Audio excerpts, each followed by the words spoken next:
Сәлеметсіздер ме? Біз бүгінгі сабақта видеопад редакторында бейнероликке монтаж жасауды үйренетін боламыз.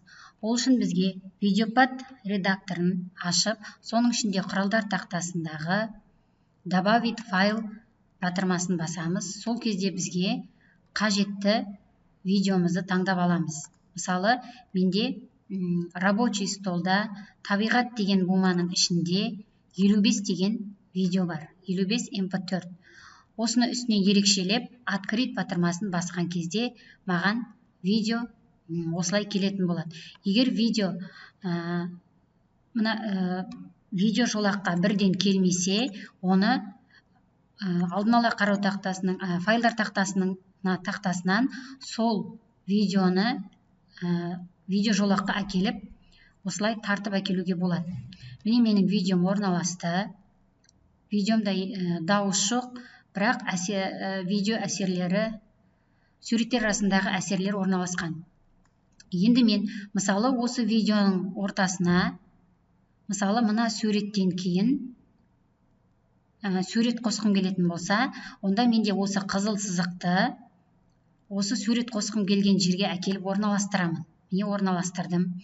Енді осы жерде жоғарыда разделить деген батырма бар. Сол разделитті басып, видеомды екіге бөлемін.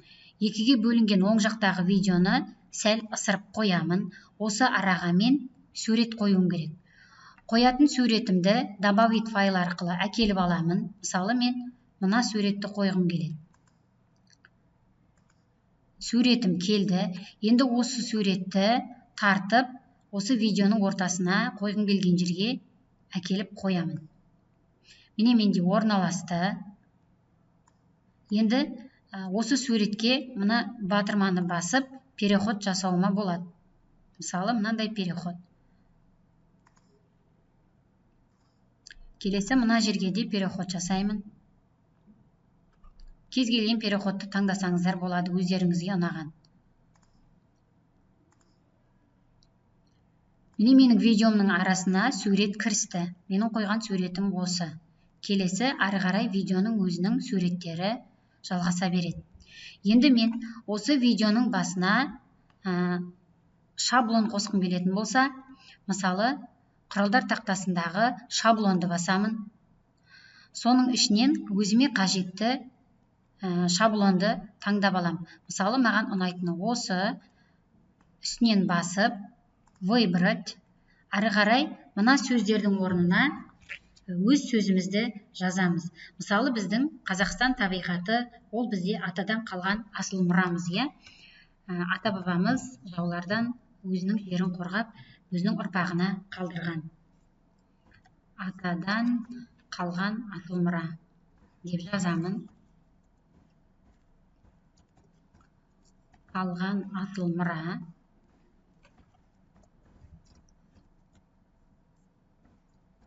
Мұра деп жаздым. Енді далее деп басамын. Далее создать. Сол кезде менің видеомның басына осындай шаблон шығатын болады. Ары қарай видеом жалғасады. Енді мен мына жерде әсер қойылмай қалған екен. Осы жерге әсер қоя қояйын. Мысалы, мынандай дөңгелек болып шықсын,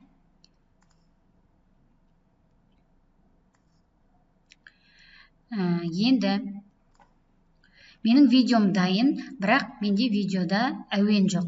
Демек, видеоны монтаждау кезінде әсерлеп тұратын оның әуені. Енді қажетті әуенді қою үшін қайтадан добавить файл деп бірінші әуенімді кірістіріп аламын.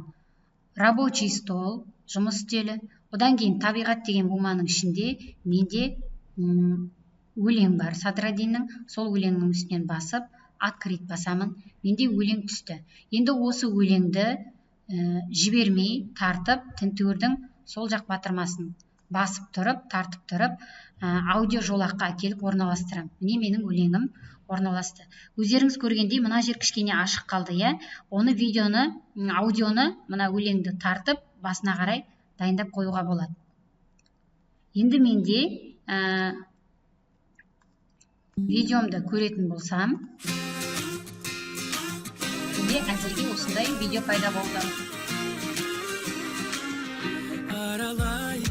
Енді менде қарайтын болсам, менің видео мына жерден бітіп қалады, иә? Ал бірақ мына жағы аудиосы, яғни өлеңі қалып қойды. Демек, маған мына жағы керек емес. Олай болатын болса, керек емес жерге әкеліп, қызыл сызықты әкеліп орналастырамын. Қайтадан разделить дегенді басамын. Менің аудио жолағымдағы әуен бөлінді, оң жағын тартып, керек емес жерін тінтуірдің оң жағын басып, удалить батырмасын басқан кезде ол жойылады. Демек, менің видео мен аудиом бір уақытта аяқталатын болады.